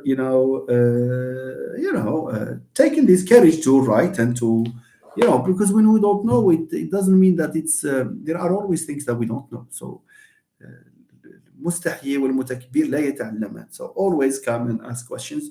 You may ask questions that I cannot answer. That's normal. Okay, but it's good to show that we don't understand. We don't understand. ما في حتى شي مشكل في هذه. Okay, my friends, do you think we should call it a night? I don't know why I still feel energetic. I don't know where this has come from, but I am not as tired as I always am. So tell us if there are questions you would like us to discuss. I can still afford some more time. Mustafa Morshid, thank you very much, dear professor, for the very informative presentation. Marhaba, si Mustafa Morshid, thank you very much. I hope this meeting has been of some use, if only to motivate the otherwise unmotivated students. It's when you talk to a professor, you talk to someone who shares ideas with you. I'm not saying that all my ideas are to the point or are relevant, but I think these provide students with general orientations, general perspectives that they may take in the course of preparing themselves for the future, in course of their academic career. Okay. Yeah, انت علمت شيئا غابت عنك أشياء, and that's true. So if there are, I see that the 25 people following us, as you can see, we're not looking for thousands of people. These 25 are enough for me, because we are not after anything than this sharing of knowledge. Okay. So Abdullah Lami, thank you very much. Thank you, Marhaba, Abdullah. Very good. So, ladies and gentlemen, I think I will leave you so that you will relax and you prepare for tomorrow. And we will be meeting tomorrow for the discussion of a research proposal, pursuant to the request made by some of my students. So I will do that, inshallah. And then maybe, after tomorrow, probably we'll talk about phonology, distinctive features. I am, moving towards, more frequent live videos, because, this academic companion, the page,